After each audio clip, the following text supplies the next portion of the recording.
Lord Doctor lived for more than 1,000 years, but his death was fixed in 2011. The mystery woman was dressed in an astronaut suit. She made heavy breathing sounds. After the mystery woman opened her helmet mask, she shuddered and pulled the trigger. The mystery man shot the doctor to stop him from being reborn. By the time Amy arrived, the mystery man had already disappeared. Amy saw the cold body of the doctor. She couldn't feel the doctor's heart beating. Amy burned the body of the doctor in despair. To everyone's surprise, something happened. The doctor miraculously appeared in another room. Amy and the doctor embraced each other in excitement. Rain also slapped the doctor hard. It turns out that the current doctor is only 909 years old. The doctor from the past doesn't know what's going on in the future. Because it's the doctor's future, the doctor can know the date of his death in advance. The three men also did not tell the doctor the date of death. This can only be experienced by him. There will be confusion in time. This will create more big trouble. But during Amy and the doctor's adventure, Amy accidentally tells the doctor the date of his death, and the doctor learns the truth. Things started to get messy, and after each of the doctor's adventures, he would return to TARDIS to check the date of his death, but he couldn't change his end. Finally, the doctor decided to give Amy and Rory a peaceful life because he still had more than 200 years to live. He didn't want to cry in front of Amy and Rory's tombstone decades later. The doctor begins a solo adventure 200 years later.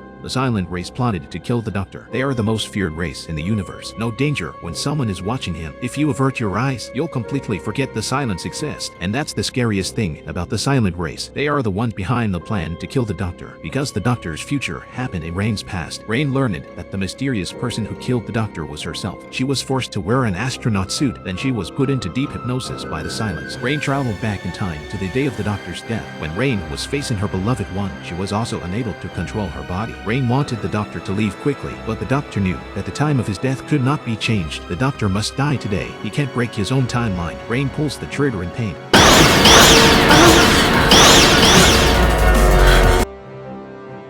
The doctor is completely confused because he had to die at the predicted time, and Rain refuses to shoot the doctor. The order of the universe is affected and changed. Past and future time overlap and never turn again. The superposition of time made the extinct resource come back to life and become animals. The fierce Romans became horsemen. Churchill became emperor and lived in harmony with the lizard people. However, the time was fixed forever at 5:02 on April 22nd, 2011. This is because the doctor did not die at the predicted time. The doctor wanted to keep time flowing. He had to be shot by Rain because as long as the doctor lives, chaos exists. This will cause time to slowly die out. Everything would be meaningless. The doctor grabs Rain's wrist hard. When they make contact, time begins to flow. The doctor's death is also in order. As Rain is about to kill the doctor, everyone rushed to pull the two apart. Rain tried to keep the doctor alive. She wouldn't touch the doctor, and the doctor knows that he and Rain are the two ends of the chaotic time. They can only balance. If they touch each other, then time can't start again, so that humans can return to their original time and space. Rain must not sacrifice the entire universe because of him. The Silence also prepared a plan. After being locked up by the army, they were worried that Rain would not kill the doctor. Silence had to kill the doctor himself. They break the glass and start fighting with the army. After the doctor saw that humans were killed, he asked Rain to restore time as soon as possible. The Silence only wanted the doctor dead, but Rain still refused the doctor's request. The Silence grew in numbers. They could only escape to the top of the pyramid. The doctor became angry and rebuked Rain. He thinks Rain is very stupid. Rain can't give up everyone's life because of the doctor. The doctor tries to argue back, but can only be silent. He orders Amy to unlock the handcuffs. Then he pulls off his bow tie and entwines it with Rain. The doctor sees his parents around. The doctor and Rain are officially married. The doctor whispers his real name in Rain's ear. He asks Rain to kill himself as the groom. The doctor makes time flow first. Rain and the doctor kiss each other. The time difference was gradually eliminated. The doctor is finally killed by Rain. With the doctor's body burned, the past and future time also regained order. Everything was restored very quickly. After a long time has passed, Rain in the future found his mother Amy through travel. Amy had been very sad because of the death of the doctor. Rain saw Amy was very sad. She told Amy a secret. It turns out that when Rain and the doctor got married, the doctor didn't tell Rain's real name. The doctor asked Rain to look into his eyes. Rain realized the truth. It turns out that the doctor found the dummy he had met before. He asked the pilot to operate the machine to disguise himself, and since the doctor was also inside the dummy's body, he pretended to be shot and killed by Rain. The doctor also managed to fool everyone. He survived the crisis of time fixation. Amy finally felt relieved after knowing the truth, but the doctor wasn't happy that he survived because he knew through the blue head that there was a bigger problem. It was a problem he could not escape.